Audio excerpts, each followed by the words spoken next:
am Lindsey Morando, co-founder of Get It Done Gals, and we are super excited to be here today. Kind of a weird, for me, position to be in because we're turning the tables. So Brittany and Nicole had come up with this concept of actually being able to interview, have Brittany interview Nicole and then interview myself as well, and sharing kind of our journey for how we got here today.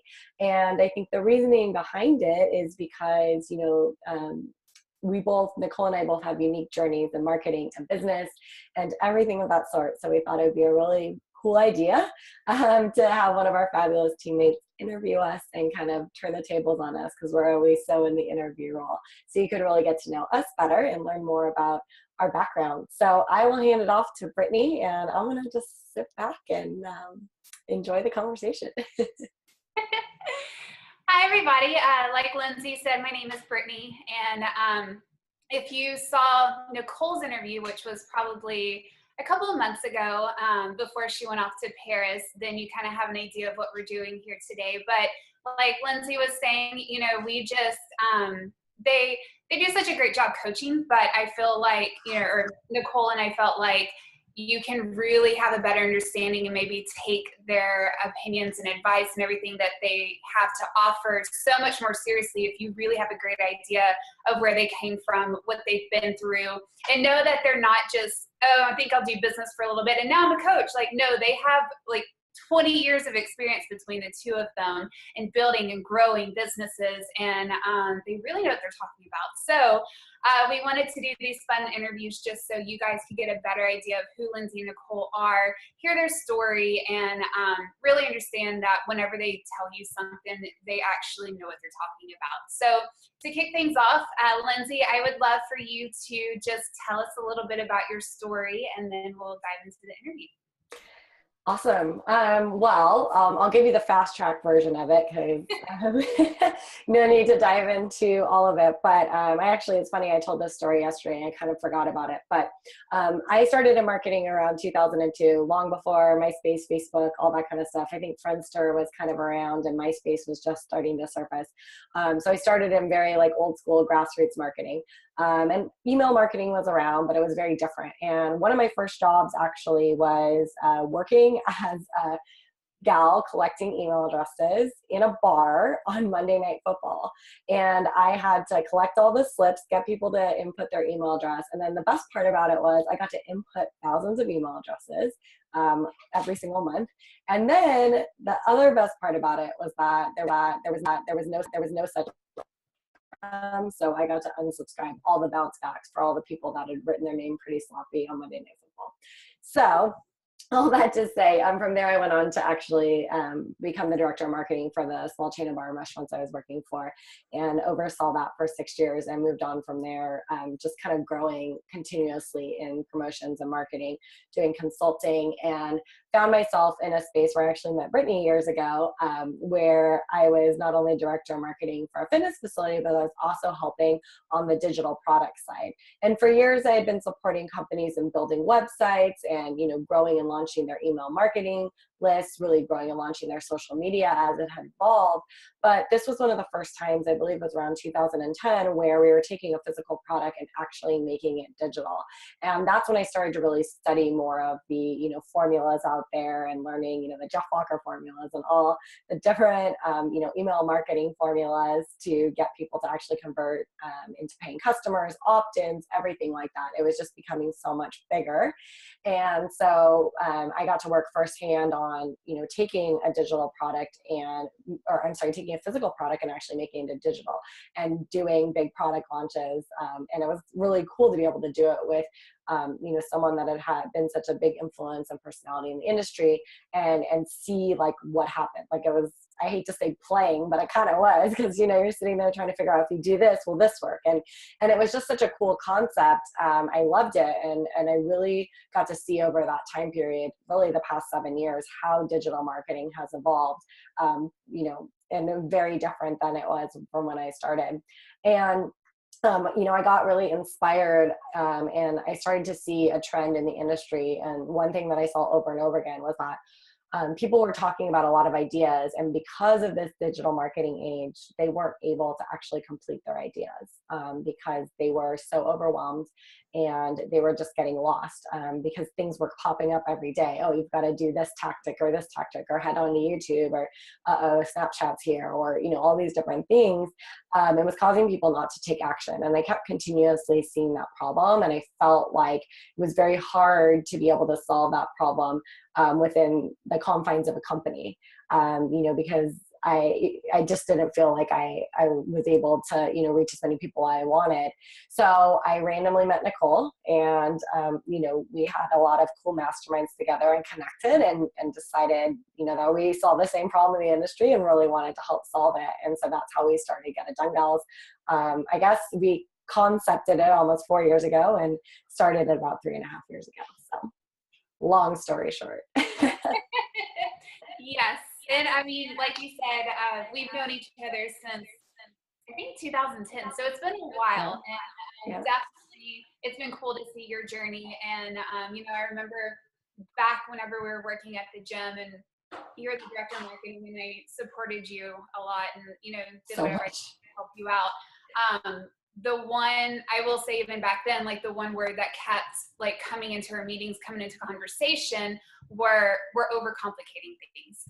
We're making this way more difficult. We're trying to be everything to everyone, and we're trying to do this and that, and we're getting lost in our messaging. And so it's cool now to see that you do own your own company. And that's like a major factor behind what you and Nicole do, is you just want to simplify the heck out of everything. So talk about that a little bit. Like, why do you feel like that is such an important part of your business, and, what the advice is that you give to your community? Yeah, it's not always the easiest voice to come in because people are kind of, I think, addicted to busy. And it's interesting. I find myself, I'm such a simple person. And when I'm spinning and overwhelmed and have too much going on, or like I have too much busy work going on, like I shut down. Like I find myself feeling super just anxious. And so, I can't even remember the question. What did you ask? Speaking of overwhelm. Speaking of overwhelm, getting lost. So why do you feel like simplifying things is so important, and like what can your audience kind of take away from that messaging? Like, what does it mean to simplify, and what does that mean for their business whenever you do that? Yes. Okay. So it's so important to me because I know, like, I've always had this, like, and I think that's why I started, like, I really was like, I have to start this Get It Done Gals thing, because I knew that simplicity could work. And I saw for years all these small business owners just spiraling out of control, spreading themselves thin because they were overcomplicating things and they were getting nothing done. They weren't finishing any of the ideas they had. The ones that they weren't finished up to par because they were spread too thin. So the reason why I believe simplicity works so well in a business is because of the fact that, if you're focused on 5 things at once, like, let's say, in a given week, you have 5 projects that you're working on at once, right? And let's say every project will potentially take, I don't know, 30 hours of time. 40, let's just say 40 hours of time, right? You have 5 projects, they'll take 40 hours of time in a week, or just in general, 40 hours of time. So if you work on every single little bit of one of those projects every single week, how many weeks is it going to take you to get done those 5 projects? But what if you just took it one project at a time, right? And every week you got done one project, and suddenly, like, and they were done really well because that's what you were focusing on. Like, the reality is only 3% of the population has the genetic disposition to multitask. And I don't know about you, but I certainly don't. And so, when we're creating these complicated marketing plans and all these things, we're multitasking constantly, and we're not doing what we're best in the world at. So, and I find myself overcomplicating things. I have to always go back and be like, why do I feel overwhelmed? Like, why isn't this working? Oh, because it's complicated, right? So, the reason why I know simplicity works is because I've seen so many people build their brand off of one thing alone. I've seen people build their brand off of just YouTube. and not being anywhere else, or just speaking and not being anywhere else. You do have a choice when it comes to your marketing. I think that's why it's so important to me, because I think people feel like they don't have a choice, and then it does have to be complicated. And that's the only way to move forward. And the reality is when you keep moving forward, balancing all of these things and juggling all these things, you're never going to ultimately get to your highest level, to where you can get. If you're a business and you're at like the, I don't know, 80, 90, $100,000 mark maybe, and you feel like you're just plateaued and can't get past there, there's probably a reason. You're probably overcomplicating things, and you're probably not just focusing in and narrowing in and moving forward. There's always that reason. I find businesses, especially at like the $1.5 million mark that I've worked with a lot, like they're right there and they're like, I don't understand why I can't get to 2, 3, 4, 5. And it's because they're trying to do everything. And if you're doing that, then you're not putting all of your forces towards something. Imagine if you just put all of your forces and all of your effort towards one thing or two things and kept it really simple. You've got so much more manpower, because the reality is there's only so much of you and your team to go around. Yeah, no, I love that. I love how you break that down, because it's so easy to say like, oh, you're overwhelming yourself. Like, oh, you just need to simplify things. But so many people are like, but what does that mean? Like, okay, cool, but how? I mean, it's just like, okay, but what's that next step? Like, how do I simplify things? And you're so right. If you have 5 projects and it's going to take you like 30 to 40 hours per project, and you're focusing on all 5 at the same time, it's going to take forever.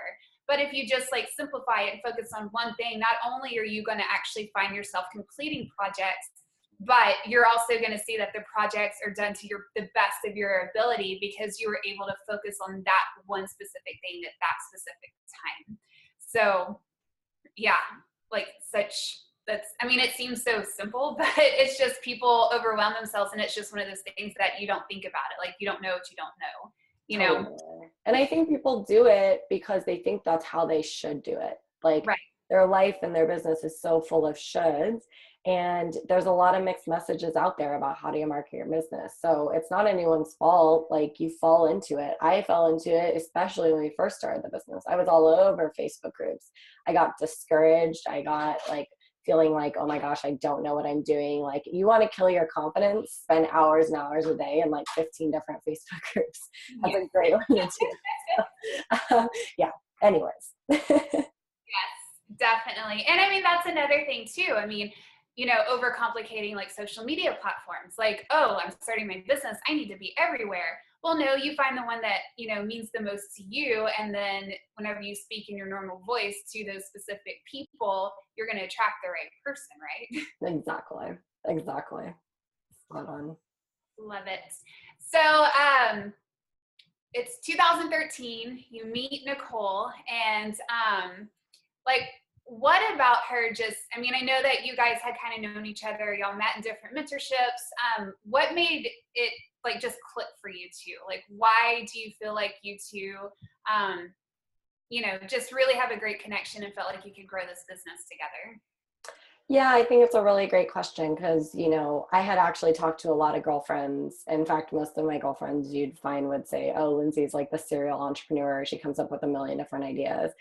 And I was always asking people like, hey, do you want to do this with me? Do you want to, like, I think I remember even having a conversation with you years prior where we're like at a retreat for our company and sitting there talking about like, what about this business idea or that? And it always was something like that. And I think what made it different is when I met Nicole and we started to connect, we did this, and I'm sure she explained in hers, but I was writing a blog at the time, and maybe it was yeah, I was blogging. And I was vlogging at the time. Brittany and I are laughing because we always like joke back to like when people were like, oh, you're gonna leave your job and be a blogger. And I'm like, no, that's not like what I'm gonna do. Like, not that there's anything wrong with blogging. Blogging is amazing, but my blog was not making any money at all. So it would be hard to leave my job to blog. But anyways, Nicole and I would meet weekly. We'd go and we'd mastermind, we'd connect, we'd talk about the blog, she was business coaching, running product launches, all these different things. And I just realized, like, one, we had common values. Like our core values were very similar. And I think that's very important. If you're ever finding a business partner, your core values need to be the same. And integrity being one of our top core values was a big one for me. And two, we both kind of like when we talk about the overwhelm and all that kind of stuff, we were both on the same page. We're like, why don't you just keep it simple? Like, why don't people just keep it simple, right? So we were both on the same page about that. And I think the third thing is you've got to find someone that like is really, we all have our areas that are our weaknesses that are just not our strong suits. And no matter how much we try to continue to improve them, they're not going to be. And I felt like Nicole really brought in that side of like the business and the finance and the systems knowledge. That is not me. I'm more of the like community marketing, partnerships. Like, I really like that kind of stuff. And Nicole likes that too, but like her circle, she loves talking numbers. She loves business structure. Like she knew exactly how to get our business set up, S Corp, everything. And I finally felt like I met someone that could complement me very well. And so it was really a no-brainer. Like I just felt like, okay, this feels secure. This feels really good. And, this makes sense. And I felt like our combined qualities can really support each other. So. Yeah. And so, I mean, it's one thing to meet somebody and you're like, oh, wow, this person really balances me well. Their strengths are my weaknesses and vice versa. But there's still got to be some nerves going into business with somebody you just met, right? So kind of talk us through like how did you kind of bridge that gap and really like move forward feeling like really good about this partnership? Yeah, it's funny. I mean, if you take that combined with like she moved to New Zealand like 2 days after we started the business, it's kind of crazy. And people probably thought we were nuts. I don't know. I think there's a certain level of just faith and trust that like, what do you have to lose? I mean, at that point, it's like we weren't making any money. So it's not like we were going to lose any money, right? We had contracts in place. So and Nicole, she did all that. She knew exactly what we needed to set up. It was something really simple at first. That was just like, hey, like if we part ways, we leave with our information and get rid, it is what it is, and like all these good things. So I think the contracts helped. I think that we had gotten to know each other over like a good 6-month period. And so, I don't know, like I just knew that like we worked well together. We were both had the like same kind of thought processes and we had just really connected. And I think that sometimes you just got to take the leap and, have the security measures in place, have the contract in place. That's the number one thing I would say, just in case, because most people don't do a contract and it's the number one thing you should do right away. So I think once that contract was in place, I knew like everything's going to be okay. But I also just felt like in my gut, I knew as well. Yeah. So if someone's considering bringing someone on their team to have like a partnership as opposed to like an assistant or something like that, you mentioned core values, which I definitely agree with. The contract, I think that's brilliant. Just so you have everything in written and you don't really have anything to lose, because if you do go your separate ways, you already have it in writing, like exactly what's going to happen there. And also have someone who like balances you as far as like strengths and weaknesses. So what other tips do you have for someone who's considering bringing on a partner as opposed to an assistant or a VA or, hired help or something like that? I guess there's one other component that I didn't mention, and I'll just be like completely honest. I wouldn't go into business with friends or family. That's just me personally. But I just think that, I don't, like my husband and I try to talk about business ideas and we get in a fight every time. So, and granted, some partners can do that really well and some partners can't, right? That's not our strength as partners. But, I would say like, the fact that Nicole and I knew each other but didn't really know each other that well really helped, because we didn't already have like predispositions of like who each other was, and like we didn't have like history and past and things that can get brought up, and emotions if you're someone's brother or like best friend or things like that.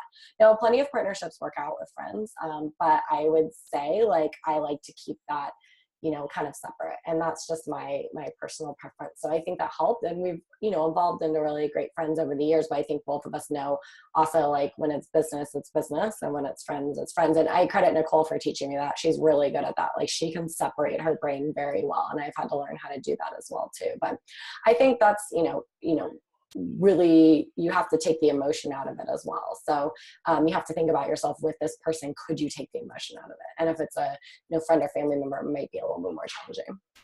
Yeah, definitely. I 100% agree with that. It's just, you get excited about a project and you want to help somebody out, or like you're both on the same page about certain ideas and you've been friends forever, maybe it's family. But then when things get messy and you have to have like those really professional conversations, you have to understand that not everyone is able to separate personal and professional. And if you can and the other can't, or you both can't, like it's just going to be messy. So Totally. I totally agree. very, very smart. So you guys came together, you created Get It Done Gals, and you primarily focus on women entrepreneurs. So kind of talk us through that, like why female entrepreneurs, and what do you love most about coaching these women? Yeah, maybe for me, it was like being in like super male dominated industries for so long that I just got sick of it, to be honest. And I felt a lot of times my voice wasn't heard. I felt, undervalued and underheard. And so I think, there was this calling to think that there's probably a lot of other women that felt the same. That was one. I think I found it harder to work with a lot of times males in the industries I was working in than females. So that was probably the other. Like, and really it's not male or female. It's, the person you're coaching has to want to get better. They have to be open to listening and flexible. So I see that now. I don't think I saw that as much then. But I just felt really called also because I just found that there was a lot of female entrepreneurs going into the industry very underprepared and not showing up as the CEO of their business. And I really wanted to support women and saying like, hey, like you can do this too. And it doesn't have to be complicated, and let us help you do it. So I think it was kind of a multi-part, but I think probably the initial was that I had just worked in such male dominated industries. I was like ready for a change and just really wanted people to like, I found it easier to coach women and now like seeing, like I said, like patterns, I get it now. Like, what was it about that, coaching women that felt easier? And now it's more about now finding the ideal client. I understand the characters and qualities that I'm looking for. Nice. And then you talked about it a little bit earlier. You were talking about, you started your company, and then Nicole moved to New Zealand. And since then, she's moved back to San Diego, and then she moved to Paris and literally just got back last week. So kind of talk us through how y'all navigate through those times of being local and then, being on the other side of the world. Yeah, I think it's really tested us in our communication and being like really, especially myself, like Nicole's super organized. I'm organized, but not the most organized. So it's been like a lot of like, coordinating and, I think the best tips that I can give that have really helped are, we started doing a weekly meeting, which has been really helpful so that we can fully, really connect. We have a task list that is joint and that we share, and that's on a Google Doc. So we see always what each other's up to and what they're looking for. That's super helpful. And then I would say, the third thing, it's actually kind of cool because like, based on our times and availability with projects we have going on, Nicole and I are able to kind of cover the entire world. So that's been really cool too. But I would say communication is key. Right. Yeah. No matter what hour you're in, we can support you. I'd say communication is key, and really just making sure that, you're organized, you're communicating, and you just really have like that set time and everything so that you guys can see everything together. Yeah. Well, I mean, to kind of go back to keeping it simple, I mean, definitely communication is huge, and it's just as simple as like communication and making sure you're on the same page as each other and you both have the common goal that you're working towards. Yeah, totally. 100%. I completely agree. So you guys have now been doing this for quite a few years. You've put together several trainings, lots of programs. What are some things that you're kind of excited about that y'all put out there?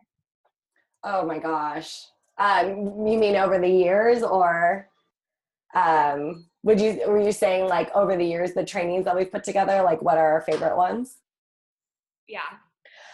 Oh man, here's the thing. This is what I think is like the most interesting that many people may not know.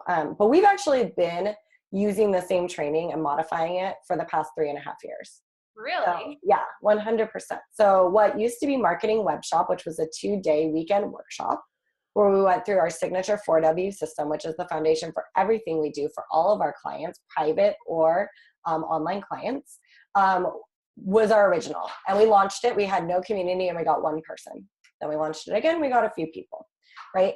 So then we took that program and we kept trying to modify it. We eventually took the curriculum and made it into our private coaching program because we realized that we needed to have a private mentorship before we could just jump into the online world with no community. So, from there, from there we took it and we made it private coaching. And then a year later, we made it Miracle Marketing Makeover for health coaches. Because we had this, we just fell kind of into the health industry based on our backgrounds. And so Miracle Marketing Makeover for health coaches became the same program. We just kept modifying it, making it better, adding more. And then it became Miracle Marketing Makeover. And then it became a year later, I think, or 2 years later, Savvy CEO School. And it became a group coaching program. So now what is our private mentorship and our Savvy CEO School group coaching program are both the same programs. And it's always been like just the same original foundational content, just continually getting better. And that's one of the things I love about what we do, because we don't reinvent the wheel. We don't create a million bajillion new products. We just know what works. And, we have the same strong programs that we know works and we've seen work with hundreds of women that we've worked with all over the world. So it's pretty cool because we can keep going out and reinventing the wheel, but why not just focus on making better what we're really good at and just keep enhancing it. So that's what I'm really excited about when it comes to our programs, because I think it's just really cool that, we're not jumping on the bandwagon to try something new all the time. It's just really like, how do we make this better? And let's keep enhancing it. Yeah, absolutely. I mean, instead of just creating, all these like 10, 20 different programs for all these different people, why not just stick to what you're really good at, the foundations. Most of the time when people overcomplicate things, the number one thing they need to do anyways is bring it back to the basics. Like, let's go back to that foundation. Let's reestablish like what you're missing. That's really a foundational piece before you build on new. And it's the same thing with the program.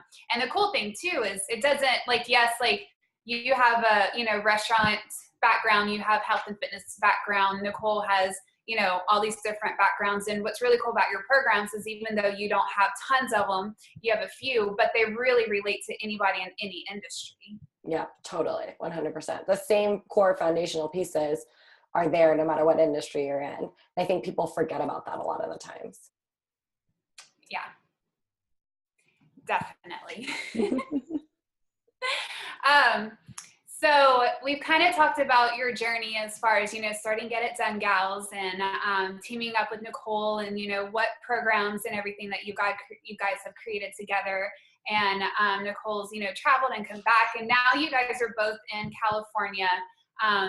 You're both like, really cleaning up and tidying up your programs and putting out these fantastic programs for people. And I feel like you're really solid in where you guys are. So now kind of looking back, what do you feel like you kind of wish you knew then that you know now? Oh gosh, so much. We probably don't have hours, so I'll give you the quick list. But I would say one is you've got to build a community before you can just launch out there and sell something. We are such Get It Done Gals. We got everything done super quickly, but we didn't have the community to support it. And if you hear our story, you'll hear me say that very often. And so, number one is like, if you want to jump into the online world and you want to create courses and you want to do all these things, that's amazing. It's totally possible, but you've got to build a community, and you've got to build a community of raving fans, because you have to have someone to sell to, right? So I would say number one is just build that community and keep building that community and keep nurturing that community. I would say number two is just, I don't know, I guess I would say in terms of finding your voice, I think give yourself a little credit. I think I thought we had to have our voice right away and it would just like come together. And we spent thousands and thousands of dollars on copywriters, brand experts, everything. And like, people would be like, I don't really understand what you do. And we're like, I don't know if I understand what we do, So I think just give yourself time and know that over time it's going to evolve and you'll become more confident in your voice and, your brand messaging and just, always go back to why you started this. Always go back to your root because that's going to give you the insight that you need. And I would say number 3 is always ask for help, always hire a coach. It took us about 8 months to hire our first coach. That was 8 months we weren't making money. Every time you decide to not ask for help and get the support and be stubborn and think you can do it on your own, you're losing money every single day. And that's just the reality, right? So like if you're in a space where it's not working or you know that you need help or support, find the person that's going to support you in that area and just buck up the money because you've got to look at the long-term value of it. If you pay $5,000 for a coach, but you bring on, 2 or 3 clients as a result because you finally have the clarity and support, you made back your money. And you did it far quicker than the 10 months of trying to do it on your own. So I'd say always ask for help. So if somebody was limited on funds and they were wanting to start a business, what would your advice be for them and who would you hire? Would it still be that coach, you think? If you're limited on funds and you want to start a business, my personal advice would be write out a plan and present it to either, a friend, family member, anyone that you feel like can support you, and potentially put together a budget of what you need, and see if maybe you could take a loan from someone. Now, it doesn't mean you have to go out and hire a $10,000 business coach, but maybe you can say, okay, I think that I need X, Y, and Z to start the business, and get that support from friends and family. Show them that you're a CEO, put together your plan, and really, get the support you need. I'm a firm believer in, taking on a side job, taking on 2 side jobs, like doing what it takes to make the business grow. Because I believe that, you do need some sort of funds to just make sure that you're staying ahead. Because the amount of hours that you're wasting researching and doing all these things, other people are paying someone to support them in doing. And I hate to say that, but that is the reality of the industry. So, if you are super limited, I would say put together a really good plan of attack, and get the support you need. Or don't be afraid to keep working your full-time job, or get a part-time job while you're doing this. It is okay. And maybe that goes against what everyone's saying in the industry, but I'm going to be fully honest. Like, I'm a firm believer in consistency, and, I really like having like consistency and feeling good. So, for those of you that feel like that, I would say, it's okay to keep a part-time job, freelance, whatever it is, to get the funds you need to hire who you need. Now, you can start with a small course. You can start with a like business 101 course, or so a great example, like our Savvy CEO school, and this by no means a plug. It's just simply like, that's a great example. If you're starting your business, that would be the program that you would want, because it's going to show you the step-by-step, and it's a $797 investment. So you could easily like put together a whole plan, ask a family member and be like, hey, I need something like this. Or maybe you find like that social media is the area that you need support in. So you could get a little product for that. So, if you can always start with the DIY and then move your way up also to a coach. Yeah. I mean, who doesn't want, business planning for Christmas or birthday present? Or, Exactly. There's always the gift. Like, if that's really what you want, I mean, just throw it out there and see who's willing to help you out with that. Totally. Exactly.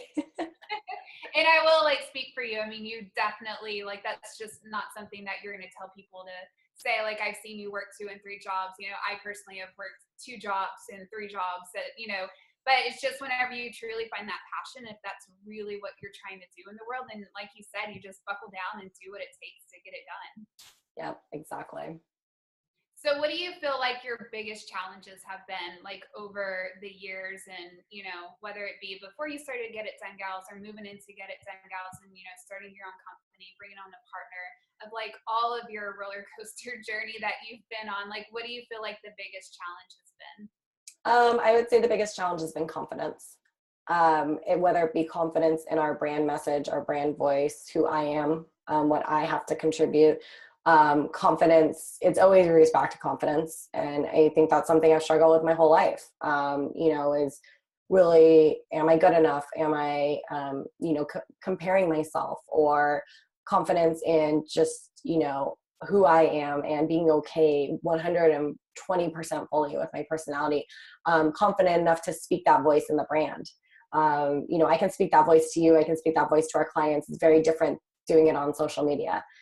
doing it, and showing your personality. It's hard. And I don't think I've still gotten to the point where I'm fully comfortable with showing my full personality. Because if I was, there'd probably be a lot more rosé and a lot more swearing, because that's just who I am, and I think that'll come over time.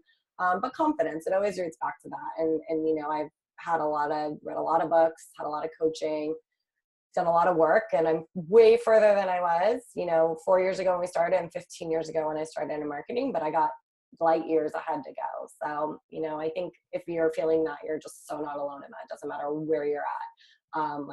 I still some days think, is anyone listening? And then I'll walk into a coffee shop and someone will be like, you're the Get It Done gals, right? I'm like, what? And they're like, yeah, we see you on Instagram. I'm like, really?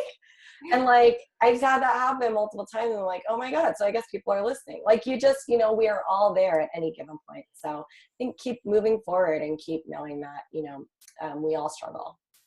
Yeah. Well, I definitely appreciate your vulnerability and sharing that, because that's not something that's not something to get on Facebook Live and be like, yeah, I have a problem with confidence, but hey, I'm going to talk for an hour and tell you, all about everything that you do. I mean, it's just it's one of those things. You suck it up and you know your why, what you're passionate about, that you want to make a difference in the world, and you can't do that if you're going to just sit and hide in your apartment and not talk to people. You suck it up, you get over it, and you get out there and you do it.